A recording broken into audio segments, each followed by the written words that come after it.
Marcy Farrell from thankfulhomemaker.com, and I'm so glad to get a few moments of your day. And we are tackling a subject today that's one of my favorites, and I say it's one of my favorites because it's one of my favorites to deal with and get through, but it's one we probably all deal with, and it's clutter. And we're really talking today about how can we bring order to our homes. So I enjoy order. I love order and beauty in my home. And studies have proven, I don't have any links to them, but I've read in many books and online, and that people just think clearer and better in uncluttered environments. And I'm sure you've seen some of these statistics and studies out there too. But I know for me personally, when I finish just clean up a room in my house and it's in order and it's tidy, I love to just take a moment to sit down with a cup of coffee or a cup of tea and a book and just enjoy the room for a few minutes because it feels so good with all the work that I've accomplished to get there.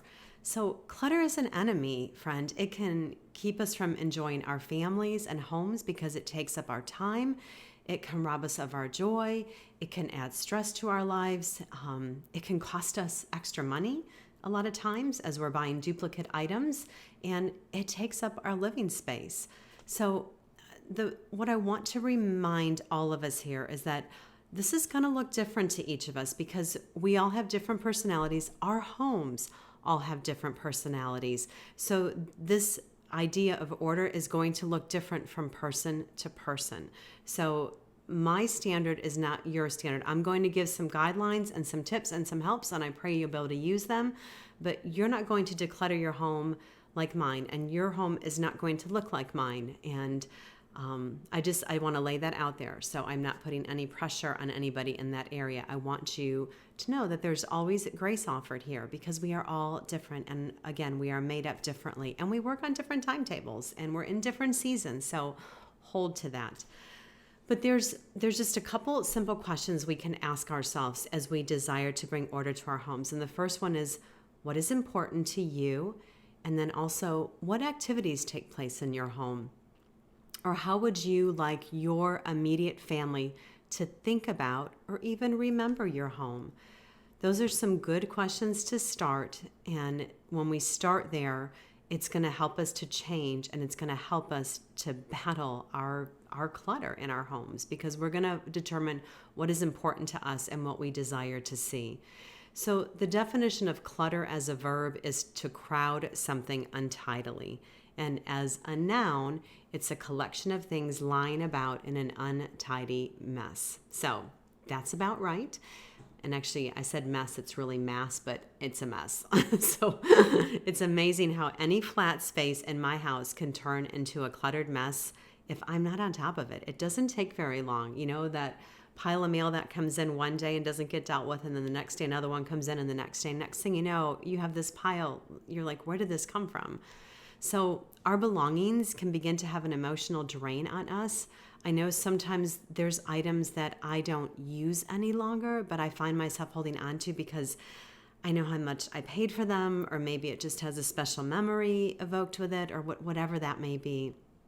But when I do get to the point that I can let go of that item and say so long to clutter and all those excess and duplicate items is really a freeing moment. Whenever I get those purging moments in my home, I feel better. For me, my space is easier to care for.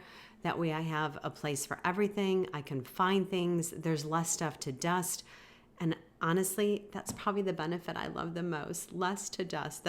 If I had to pick chores, that would probably be towards the bottom of my list. I love when it's done and I love how it feels, but it's not my chore that I'm most excited to get to. So it's one that I really have to get a good heart with when I need to dust, which I need to dust. But if I have less clutter, I have less to dust. So my personal definition of clutter is anything that's disorganized or untidy. And as I'm saying that, I'm not quite ready to give up my junk drawer yet, okay? But I am ready to keep it tidy. So the hope is that in your home, that everything has a place.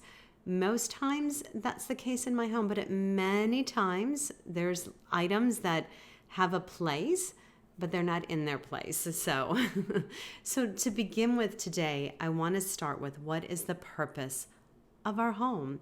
And we already stated that our homes are all different because we have different values and priorities.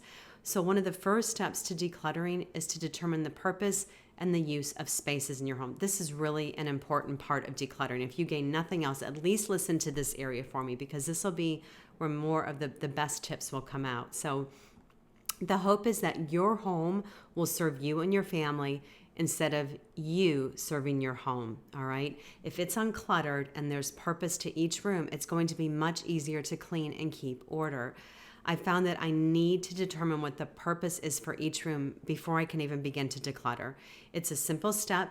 It seems to get overlooked a lot in a lot of decluttering books. Not all, a lot of them grasp this, but not all of them, they miss this. I just did this step. My daughter and I was over at her house. My husband and I were there last week, and she was doing a little rearranging, and we were talking through this. And then I was talking through it to myself in my own home because I was kind of going over my kitchen desk and some things in my kitchen. But what I need you to do first and foremost is to spend a few moments in each room in your house with a pen and paper in hand and write down what happens in each room. What's the purpose of the room? What activities take place in that room? There's going to be at least 1 or 2, maybe even 3 purposes for each room in your home. An example would be your kitchen. So in my kitchen, we eat and we fellowship around the table. And sometimes we bring other work in to sit. Like right now, I'm sitting here at the kitchen table recording this video with you. But when I'm done, all the things that I'm using here are going to get put back in their right places. So this is just a temporary thing. But for the most part, my kitchen is to eat and to fellowship around the table. In your kitchen, you may do meals, you may homeschool. So you're going to be dealing with how your kitchen should be laid out around those purposes.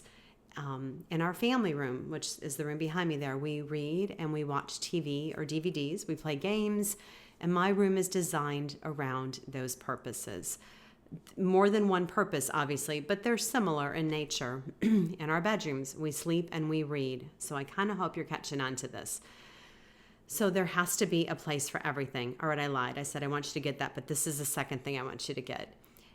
There must be a place for everything to maintain order in your home. The moment an item in my home doesn't have a home, it's the start of clutter, and it doesn't take long for that clutter to build from there. If everything has a place, it makes it so much easier for you and your family to clean up. You save time by not losing items and spending time looking for them. You save money by not buying duplicate items, and the things you need are in the right place where you use them. So put items where you find yourself using them and where they're the most convenient. It sounds simple, but I know how many of us don't do this.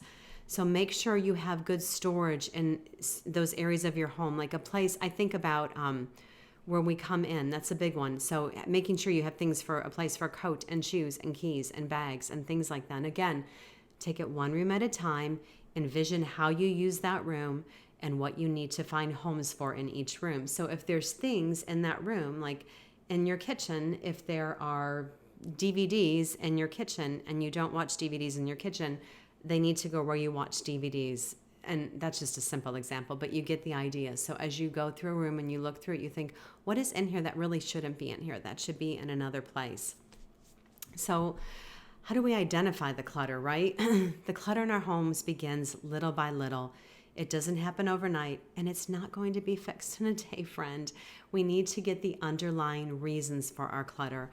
Much of it can sometimes be, as it is for me, is holding items that we're emotionally attached to, and then I'm not sure how to get rid of that because I'm less likely to get rid of something if I'm emotionally attached to it. One of my areas that I find I clutter a lot with are greeting cards or thank you notes or things that I get in the mail. I have a really hard time just throwing those out. It's like I need to wait so long a period before I throw them out. And even I think as now a grandmother, I can't keep every memory of my children and my grandchildren's childhood. It's just not a reality. A lot of it's going to have to be in my mind, and a lot of it we will forget, sadly. But I know we'll remember the key moments. So I need to determine which items I'm going to keep and how I'm going to store them. I think about one area that I wish I would have started years ago when my kids were young, but I'm doing it better with my grandkids, is to take the photos of the item. So those little emotional attachment of drawings and things that I'm not ready to get rid of, you can take a picture of them, and that's one way to cut down on paper clutter work. I've used an app called Chatbooks quite a bit, but there's a lot of other apps similar to that one. That one will just pull the pictures off your phone and turn it into a sweet little book. I should have brought one here to show you. But Google Photos has become one of our family's personal favorites because we can share photos between all family members. So my husband and his dad and my daughter and my son-in-law, we can all be on the same album, which I love. And then also with Google Photos, we can watch them on our TV. Whether it's photos or videos that we have in that particular album. So it's kind of a fun way to do that. I really love that. First of all, it takes all the clutter of pictures off my phone. It does something with them so I can see them. It makes it super easy when they're in an album there to make a book. I don't stress about designing this.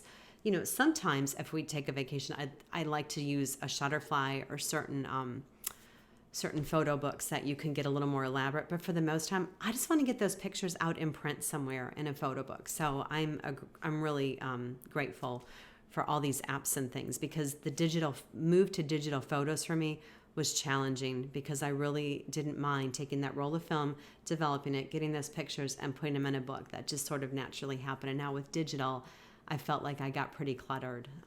So I'm getting better and simplifying it. So Google Photos is a big one.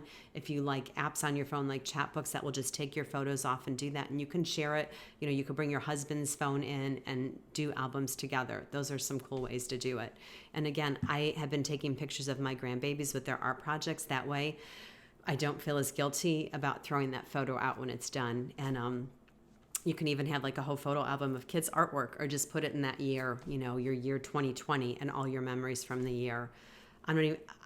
That's like a whole nother post in itself, how to organize photos, isn't it? There's some good sites out there. There's one, and I'm going to get her name wrong. I think it's called Miss Freddie, who does photo albums, and I'm going to find her site and link to it, because she's got some great tips on her site too. But that was totally off what I was going to talk about, but obviously it's on my mind, so now I put it on your mind. So another big area of clutter can be paperwork. It's a huge one to battle. It's one of my big ones to battle. Okay, you're getting all my weaknesses: photos, paperwork. If you have a daily system, though, for your mail to work through, it won't gather in that pile on the counter. You want to try to keep papers from coming into your home. So think about simple things like we pretty much have our smartphones with us, so we have a calendar right in our hand. So instead of taking that card from the hairdresser or the dentist, just put it right in your phone and it's there. And if you're comfortable doing that, you could do so much. Most of you probably already do, but your banking, your bill paying online, that's been huge for me. I love that. I have a older post called a Simple Home Filing System, and I'll link to that. I'm going to walk through it a little bit here, though, too. I kind of go through it in a little while here, because I want to explain paperwork, because I know that's one of our big ones. But so one of the other things is you need to, again, think about defining your clutter, you know, what things in your home have a purpose, what don't, what's the benefit of holding on to that item. And then you need to consider too the amount of space you have available in your home for storage. That's a big one. You know, talking about the photo albums, when you make photo albums for all the years, you know, that's a lot of photo albums. So sometimes the digital is not a bad way to go. Okay, so we talked about determining the purpose of each room. We hit a couple hot spots there. We had a sidetrack into photos. Yep, we did. And now, so you're starting to ponder paperwork, and I'm going to go through that a little bit more with you. But you're ready to maybe start in your mind, at least you're not doing it now because you're watching me. But when you're done here, you might go, you know what? I'm ready to start tearing into a room. So where do you start? I'm going to get the typical 3 that we've all heard. We have throw away, give away, and put away, okay? And one tip, friend, before you start to declutter is do all those steps first before you run out and buy a bunch of storage bins and containers. Don't do that, because sometimes you've decluttered so much you don't even need a storage container. And then also you may find you have things on hand in your home that you can repurpose and reuse, and you didn't even need to purchase any. I've done that many times. And actually we have a walk-in pantry. And if you watched the video of my home tour, which was a very raw video, I was making it for my Facebook Live ladies group. but in it, I show my walk-in pantry. And we were doing a lot of painting this year because we were home for COVID. We were home and we decided to get a lot of painting done. And we did get a lot of painting done. And one was my pantry. So we emptied the whole thing out, went through it. We did the typical toss and giveaway. And then when it came time to put away, I had tons of old Longaberger baskets in the basement, like so many. And they were just collecting dust. I wasn't using them anymore. I didn't really, I had a period in my life where I had them in a lot of places and used them as decor, and they actually held things. I just wasn't ready to get rid of them. I wasn't ready to put them online and sell them. I'm not even sure how to do that yet. But I ended up repurposing them, and we brought a lot of them upstairs, and I worked them into the pantry. And my pantry shelves are a little deeper, so I was kind of thankful to have baskets to put things in, like items, and then be able to just slide the basket out and look and see what's there. It looks great, and it's so much easier, and I repurposed it. Okay, so let's get back to the throwaway, giveaway, put away. So throwaway is pretty obvious. It's garbage. Giveaway is for items to donate or share with others.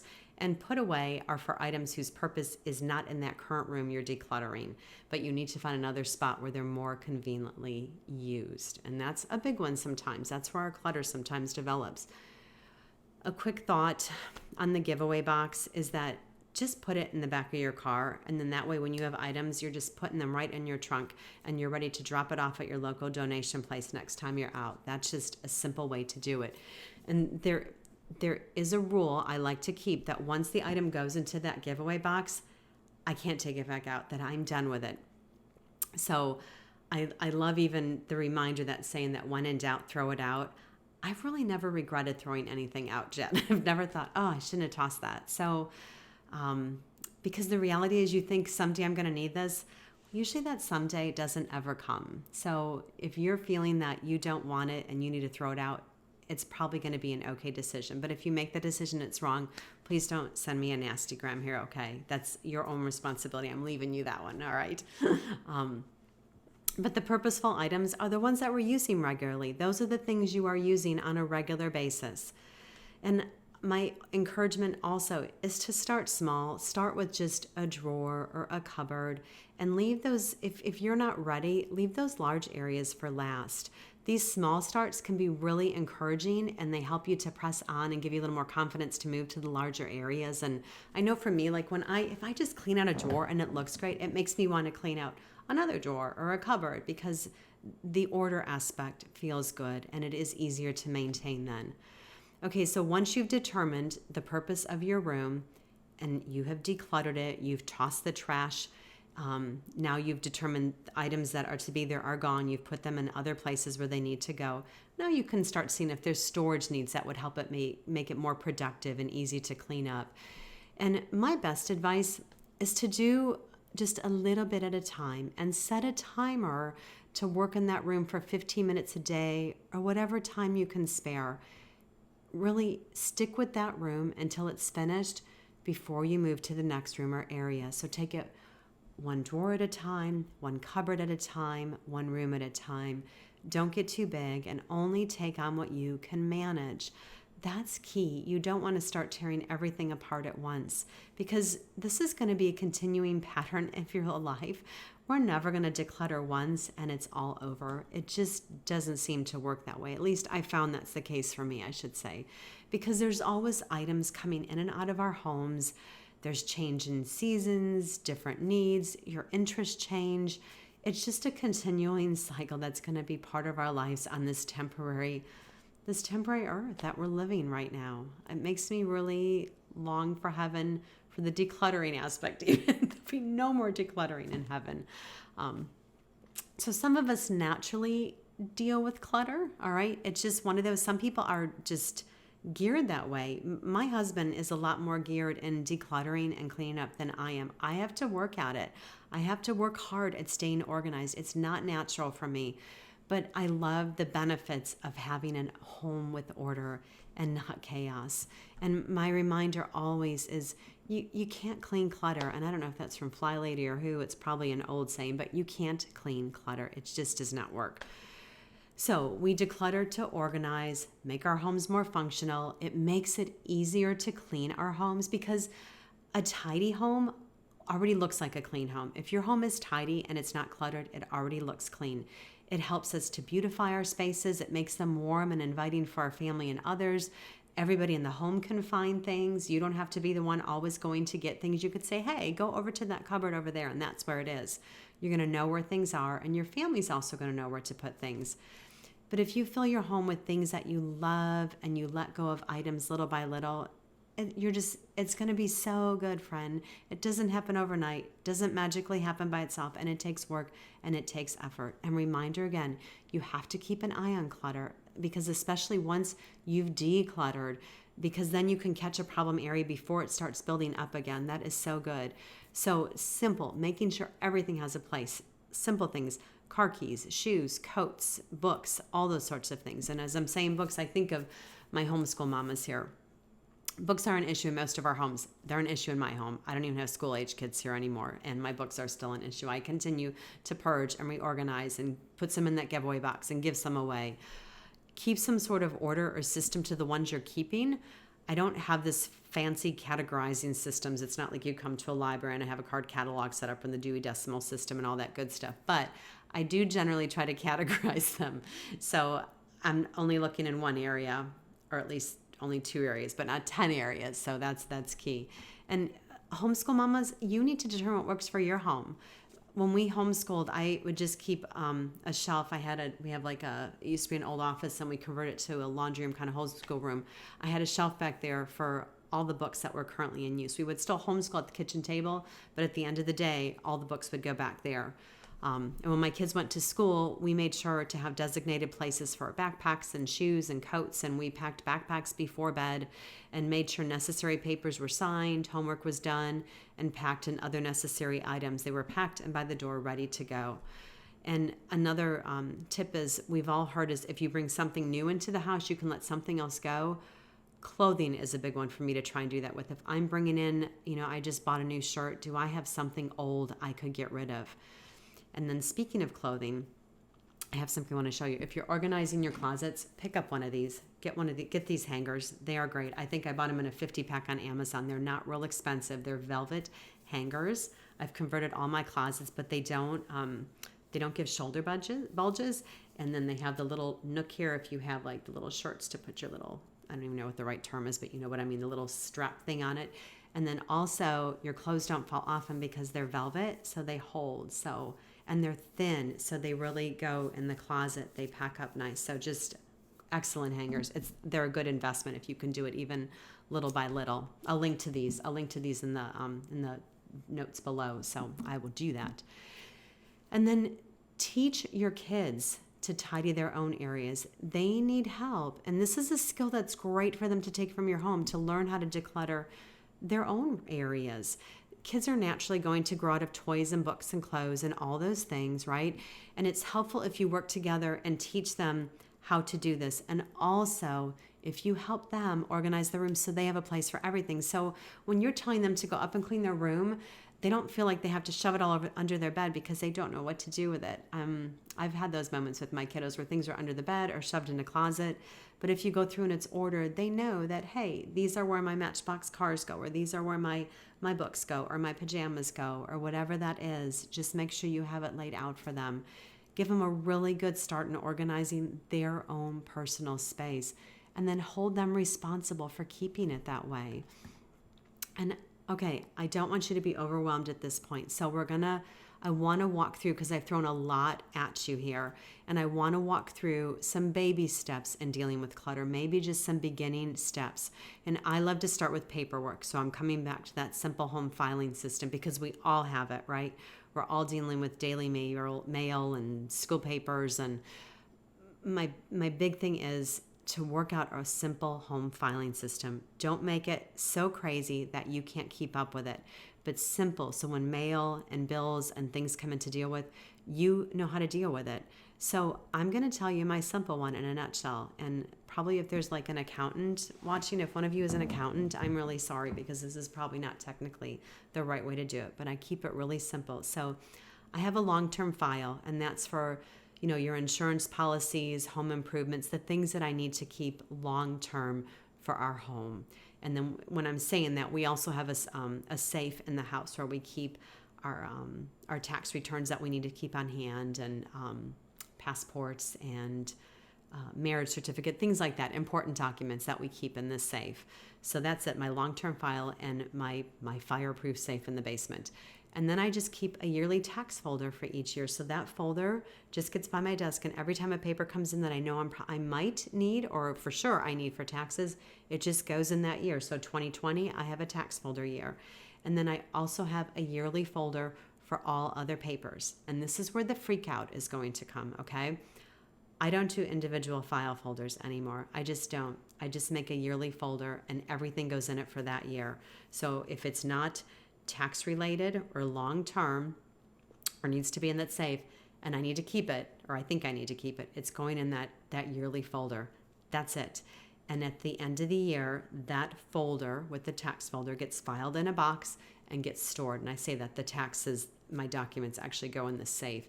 And I'm a 7-year keeper. We keep 7 years of documents and then they get shredded. Don't take my advice. Look online or ask your accountant and see what they recommend. But that's what I end up doing. So I do a lot of bill paying online and stuff, so it's not like I have tons of paperwork. But here's the other thing. So I have that one folder, and you're like, Marcy, what if you need something? Okay, it's very rare that I need a paper, but if I do, I know it's in that folder, and it doesn't take me but a few minutes to fish through it. It's not a big deal. And honestly, because I'm a really lazy filer, I would procrastinate even more if I had to file each individual paper into folders. That's just me. So that's how I do it. And if you're doing online bill pay and a bill comes in the mail and you have to schedule it, or you need to pay it or whatever, just do it that day. Basically, I'm saying just do it that day. So, I get the mail and the electric bill is in there and I have 2 minutes, especially now with my phone, I have bill pay right on my phone. I can schedule it right on my phone and I'm done, and the bill gets filed and it's over, and it gets filed in that big 2020 folder year. Yep.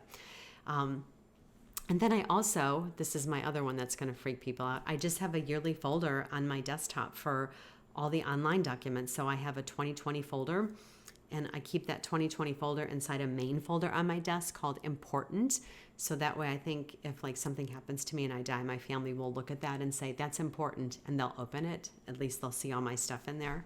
And then I also rely very heavily on the Finder option on my computer. So if I'm looking for something and I know it's in that 2020 folder and I can't find it right away, if I hit that Finder, I can find it in a moment. So that's it. I'll link to that simple home filing system. It's an old post. I'll have to update. I haven't updated it in a bit. So, but it gets the gist of it there for you. Okay, so that was paperwork. That was a really long baby step tip, but hopefully you took something from it. I'm eating my hair. I'm sorry, friend. All right. And then tidy or declutter a small area first. Start with a simple drawer or your bathroom closet or your medicine cabinet. That's a big one. How many times I have so many outdated things in my medicine cabinet. So that's always a good one.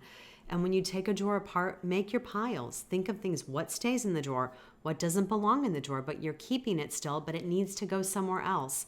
The garbage is a simple one. And then obviously if there's giveaway items, complete all those tasks, find other homes for items that don't belong there, put the giveaway items in your bag or box or wherever you're by your back door, wherever you're putting that, or in your vehicle, toss the items that need tossed, vacuum out the drawer, wipe it out, cupboard, whatever, and then put the items back orderly. This is when you determine if you'd like some containers or bins to help you organizing. What storage items do you already have on hand that you're using?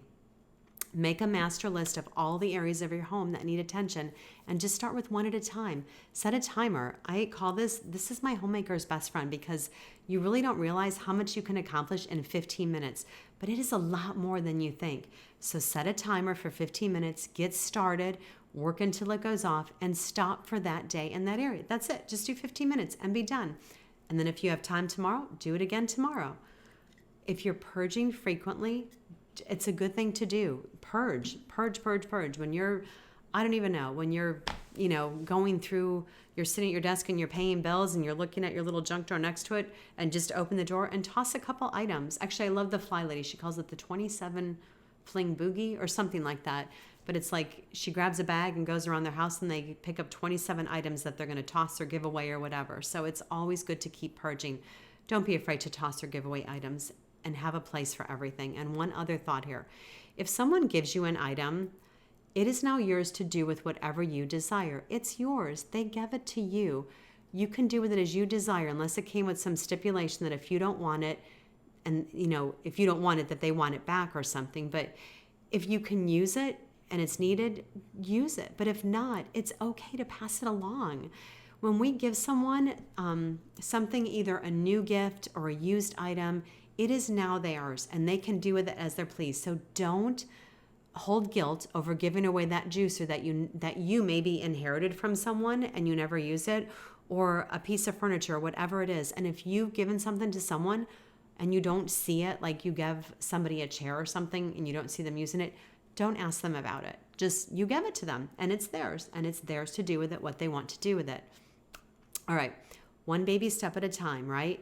Our clutter did not appear overnight, and it's not going to disappear overnight. Remember that. That's a big one. And any progress that we're making forward is better than no progress. And decluttering and organizing, it's a skill. It does take practice and time to learn, to build it into a habit that you're just naturally doing that. It's like learning any new skill, like playing an instrument, right? The more you practice and the more you're consistent, the better you get. And honestly, the less and less you're going to have to do of it. That's the key here. That's really the key. So there's so many benefits to decluttering, but I think the big one is always time saved.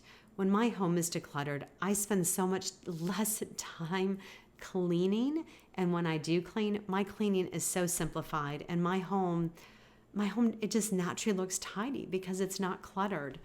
My mind is freed up because here's the big one. I know where I need to find things. I know where they're going to be at. I'm not looking all over, especially important papers, even though it may take me a few minutes. I know they're in that file, right? And I do then have more time to spend with my family and less time to spend cleaning and organizing. Emily Barnes said, I love this quote from her. She says, if you want to make room in your life for peace and patience, take small steps on organization. Know the value of time. Snatch, seize, and enjoy every minute of it. Listen, our true peace is not found in an uncluttered home or a tidy home or a clean home. Our true peace is found in Jesus and in Him alone. And I want us to remember that.